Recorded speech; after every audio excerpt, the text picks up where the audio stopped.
Good day, students. The first lesson in Module 6 is about the mole concept and Avogadro's number. So, atomic mass.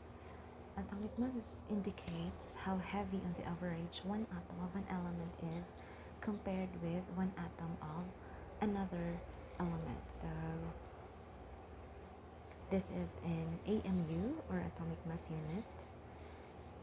Example here we have for carbon, it's 12.01 AMU. For hydrogen, it's 1.01 AMU, or atomic mass unit, and for calcium, it's 40.08 AMU. Okay, so each element has different atomic mass. When we say average atomic mass, it is the weighted average mass of all the naturally occurring isotopes of an element. Remember that isotopes are what? Elements of the same atomic number, or they have same atomic number, but different atomic mass because they have different number of neutrons.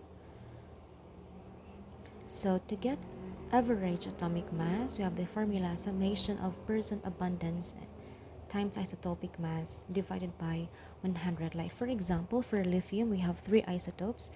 We have lithium with atomic mass of 6, 7, and 8. So to get, for example, the average atomic mass of lithium, first we multiply the percent abundance with the isotopic mass of the first isotope. We do the same with the second isotope, multiply its percent abundance and its isotopic mass, and we do the same for the third isotope. We multiply the percent abundance and isotopic mass of this third isotope. After we do that, we add the product, then we divide them by 100. What we get is now the average atomic mass. So you will be given the values for percent abundance and isotopic mass of each isotope. Like for example, here we have for magnesium, we have magnesium 24, 25, and 26 isotopes. So to compute for the average atomic mass for magnesium, we have percent abundance times isotopic mass of each of the isotopes. So we start with magnesium 24, so we have 78.99% times 23.98 plus the percent abundance and isotopic mass of magnesium 25, we have 10 times 24.98, and for the third isotope we have 11.01% times 25.98. So we divide all of them by 100. So we have, for this product, we have 1894.18. For the second, we have this one, and for the third, we have 286.04 divided by 100. The average atomic mass for magnesium is 24.30 AMU. Okay, so that's how we compute average atomic mass. Then we have molecular and formula mass. This is the sum of the atomic masses of atoms that make up one formula unit of the substance. We have molecule. So this is the smallest particle of a compound which has 2 or more atoms combined. The atoms could be the same type or different type. For example, we have a water molecule. Here we have 3 atoms combined. We have 2 hydrogen atoms bonded to 1 oxygen atom. So again, molecular formula mass is the sum of the atomic masses of the atoms that make up that substance. So how do we compute molecular mass? Let's have an example. What is the molecular mass of water? In water, we have 2 hydrogen atoms and 1 oxygen atom. So we have to get the sum of the atomic masses of 2 hydrogen atoms and 1 oxygen atom to get the molecular mass of water. So we start with hydrogen. Since we have a subscript 2 here for hydrogen, then we have to multiply the atomic mass of hydrogen by 2. The atomic mass of hydrogen is 1.01 AMU. You can see this in the periodic table of elements. So 2 times 1.01 AMU is 2.02 AMU. For oxygen, we only have one oxygen atom. If you can see any subscript, that means there is only one. So you have 1 times the atomic mass of oxygen is 16 AMU. So the atomic mass is 1 times 16 AMU or 16 AMU. So to get the sum, we add 2.02 plus 16. Therefore, the molecular mass of water is 18.02 AMU. And we have the concept of mole. When I say mole, it's the amount of substance. It could be atoms, molecules, particles present, or there are atoms in exactly 12 grams of the carbon-12 isotope. So it could be, a mole could be the number of atoms in the atomic weight of an element, or the number of molecules in the molecular mass of a compound. Okay, the mole is a name for a number. Okay, we know a different mole. This mole we refer here is referred to a number.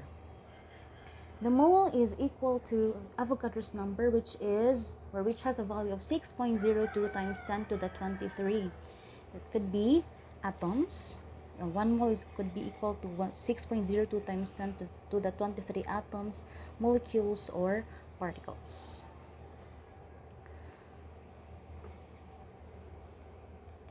So we have here Amadeo Avogadro and Stanislav Cannizzaro, who actually was the one who computed Avogadro's number. Avogadro's number is like a dozen of eggs. Like for example, we have quail eggs. We have different types of eggs. We have quail eggs, chicken eggs. We know that 1 dozen is equal to 12 eggs. So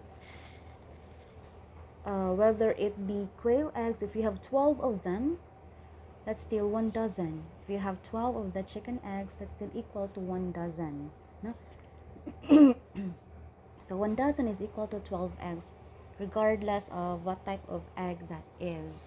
It's the same thing for elements. No? In chemistry, no matter what element it is, 1 mole of an element is equal to Avogadro's number of atoms. Be it carbon atom, or carbon, or copper, no? Though they have different masses, they are different elements, 1 mole of each of that element is equal to 6.02 times 10 to the 23 atoms. Then we have molar mass. When we say molar mass, that's mass in grams of 1 mole of atom or molecule of any chemical compound. So molar mass could be the molecular weight, gram molecular weight. It could be the gram atomic mass or gram formula mass.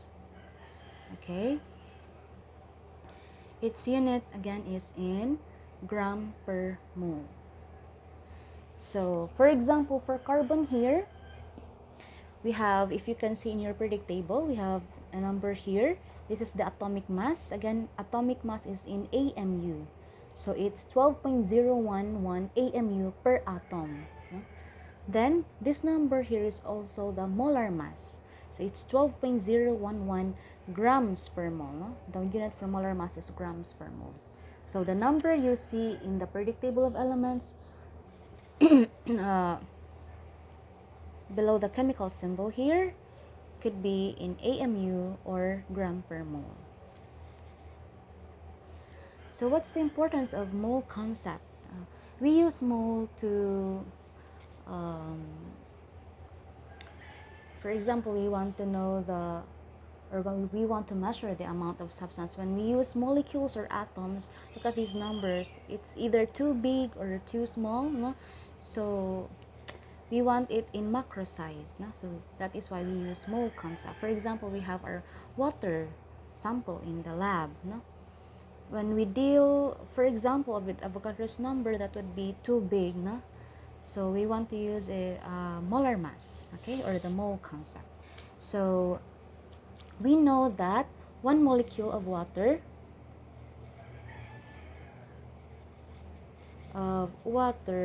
is equal to 18 AMU. We have already measured this in a previous slide. We know that 1 mole you know that 1 mole of any element is equal to 6.02 times 10 to the 23 atoms. For molecules or compounds, 1 mole of that is also equal to Avogadro's number, 6.02 times 10 to the 23 molecules. Okay, and we know that, and it's the same number if you have recall for carbon. No? Carbon has 12.011 AMU, atomic mass, and its molar mass is also 12.011 grams per mole. So for water, we have 18 AMU per molecule. We also have 18 grams per mole of water.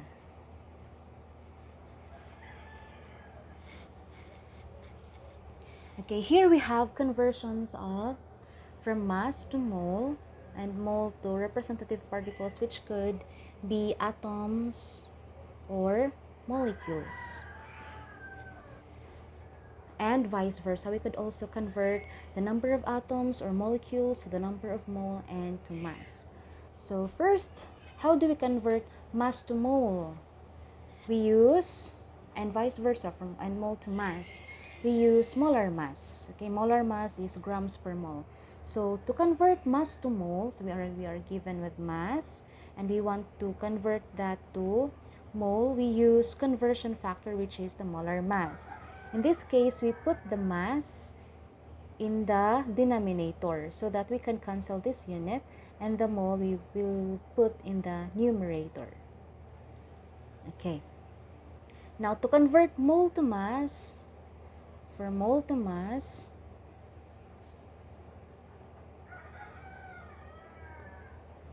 we still use the molar mass as in our conversion factor. In this case, we put mole in the denominator so that we can cancel that unit, and we put the mass in our numerator. Okay. Now, to convert mole to representative particles like atoms or molecules, we now use the Avogadro's number. So here we have mole, then we have the number of atoms or molecules. So in our conversion factor, we used Avogadro's number. In this case, we put mole in the denominator. We know that 1 mole of an element or molecule or atom is equal to 6.02 times 10 to the 23 Avogadro's number. So we put the mole in the denominator so that we can cancel it, and then in the numerator is our Avogadro's number, 6.02 times 10 to the 23. The unit could be atoms or molecules, depende sa given. And to convert now the number of atoms or molecules to mole, we still use Avogadro's number. In this case, we start with the number of atoms or molecules.